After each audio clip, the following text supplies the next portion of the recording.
Welcome back to another video, and the weather is lovely. We have rain and we have sleet, but today we're doing another upgrade. I'm changing out my front tyre. On this wheel I have currently got a butcher grid, which is a nice tyre for rolling, but in heavy slop it is no good. I'm currently transitioning this to my more all year round tyre, which is a Magic Mary Gravity Trail, in replacement of the Shredder, and I'll show you the differences in them two in a little bit. So for now we're going to get this off, get it cleaned up and get it redone in Tubeless. Right, so first up, get it tipped up, valve at the top, let everything drain down a little bit so you've not got anything sitting here. Then we're just going to release the pressure from the tyre. I think I'm running mid-20s in this maybe. And then after that we'll get it popped off the bead. Right, so all the air's out. Now, depending on the tyre that I've got on there, sometimes this can be an absolute nightmare, to the point where I've had 2 feet on the rim and then pulling as hard as I can to pop it from the bead. Luckily, these butchers are nice thin sidewalls and they come off quite easily, and you can get them unpopped with just a nice push all around.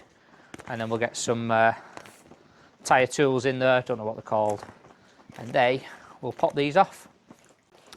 Now we've got it popped off the bead, just going to get a tyre lever in, hook it under, and a nice push around. And then once you get it past about quarter, it'll fly around. You've got to be careful here. So we have got sealant all in the tyre.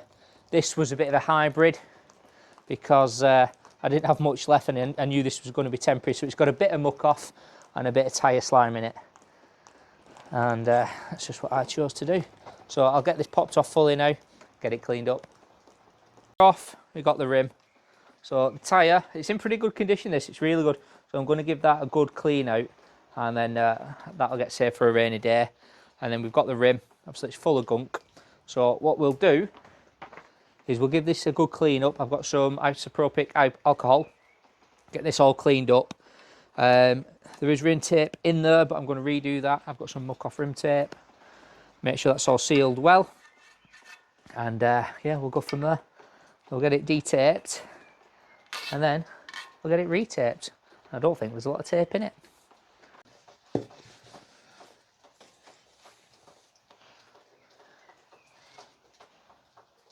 So next up, tyres off. We've given it just a rough wipe down for now, but to redo the tape we need to take the valve out so we can fully tape the rim, including a decent overlap. So we'll get this out, give it a proper clean up, and then come back then.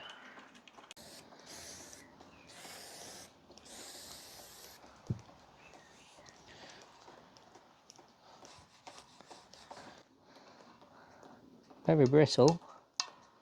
We'll get the end of the tape up and get it peeled off.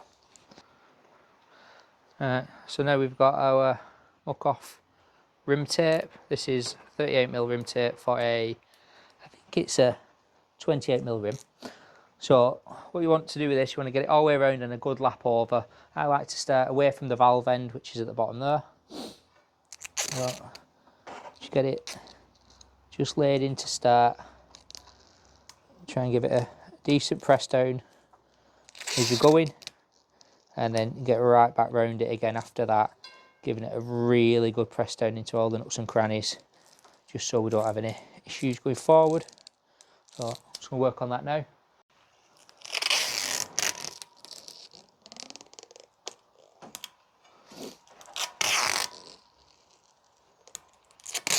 So this wheel is a wheel I bought off eBay. This is a Specialized Roval wheel with a Roval DT Swiss hub from a Specialized Enduro. It's nice and light compared to what I was using.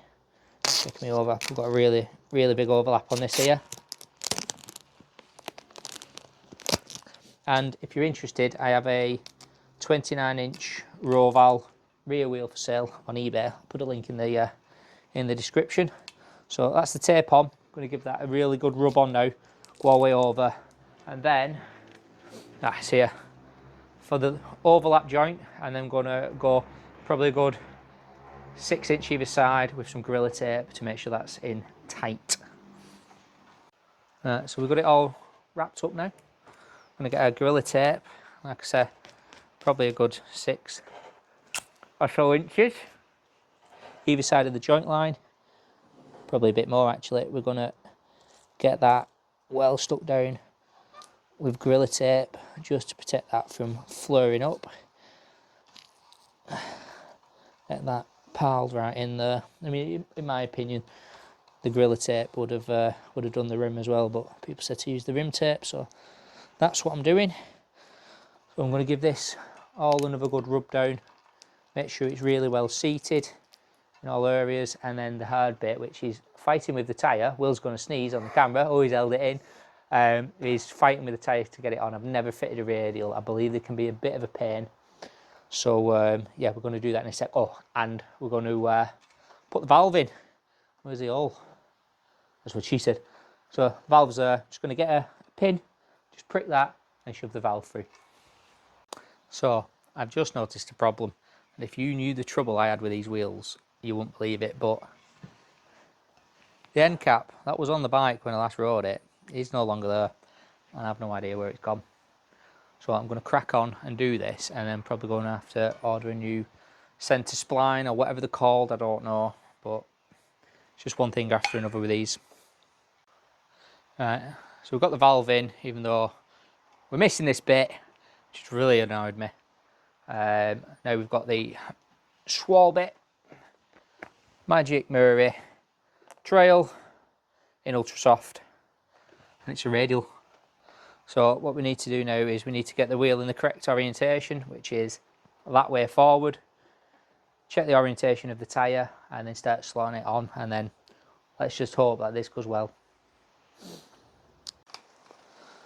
So already just getting it on one part is a lot more difficult, so this might take a few minutes. Okay.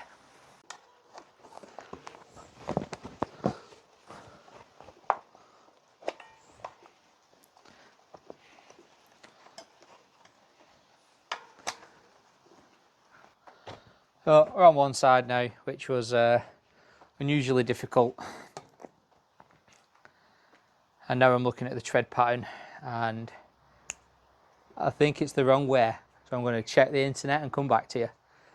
Right, I managed to pop it off. That was a nightmare, just popping one bead off. I'm not looking forward to putting this on, but it's off. It's going back on now. There is rotational signs on the wheel.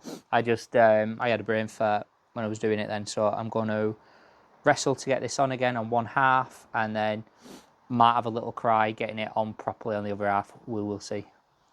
So we've got it on the rim. It was a two-man of that. It was quite difficult. It took a real bit of stretching of the rubber to get it going.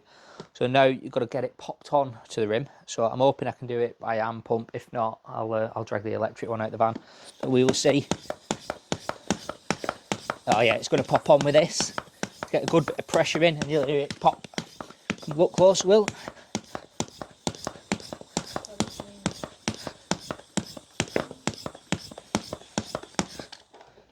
Have a look around the rim. And then you pop in, right, seated nice, so I'll get plenty of pressure in there.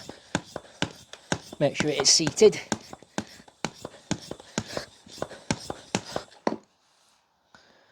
It's holding at 30 there.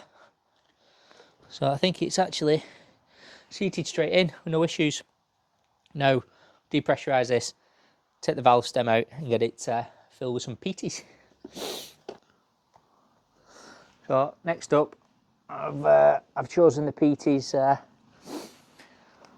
Tubeless sealant. So get that filled up. It's 120mm for a 29-inch tyre. We'll get this all in here now. And then we will put the valve stem back in, pump it up to the pressure I'm going to give it a test at, which I just need to have a look into first really. But the full pack of this 120 in. Unlike some of the others, the Peaty's one, it just fits nicely over this valve stem, and you get no leakage at all when it's all coming out, which is great. I had one the other week and it was an absolute disaster. So get this in and come back to you. So that's the tyre on. Now we'll give this a really good shaking around, let the sealant get all around the tyre. What you find on some tyres is you'll get little sidewall bleeds and stuff like that. So we'll give that a go, and then I'm going to see if I can find this cap so I can use the wheel tomorrow. If not, the shredder will be going on. But just a side-by-side comparison now. Both 29s. This is the original Specialized wheel with a Peaty's valve and a Schwalbe Shredder Gravity in ultra soft. And if you look at this one, this is the Schwalbe Shredder Magic Mary Pro ultra soft for the front. Shouldn't really, no, that's right. So if you look at the knurlings on them, these are much bigger, bit wider apart, especially in these centre bits. Both of them super grippy tyres, but these just that bit more. I was finding the butchers were just no good. I'd rather have an all-rounder that's going to be super sticky, a little slower rolling than the butchers, but won't be as bad as these. What I found with the shredders was I was losing maybe 15% battery just running a front shredder with a rear Mary. Now I'm going to be running two Marys, a trail on the front in a radial casing, super soft, and I'm going to be running a soft gravity casing in radial on the rear. So hopefully if I can find this cap or something to stand in its place, you'll see some testing next. So I've just took the axle cap or hub cap or whatever you call it off one of my other wheels. Luckily it fits, so I'll just use this as a temporary measure. I'm going to put it on and just give it a test now, make sure I'm right. And yeah, I'll have to pick one up for a Roval, because I've got a feeling when we jet washed the other week, we jet washed the bugger off like an idiot. Right, luckily that's worked, it's gone on, it's all moving all right, so I'll give that a test shortly, but I'm not going to show this on camera. But Batman Gav, the guy I go to when I get stuck, noticed are they jockey wheels? Pulley kit for the GX Eagle. It looks like the bearings have gone in them, so I'm just going to uncouple the chain, and I've got a pulley wheel replacement kit there to get them back going. They seem to be operating fine, but there is quite a bit of movement in one. So I'm going to do that, give this a test. If this is all seeming okay, I'll be on this tomorrow testing out the new tyres.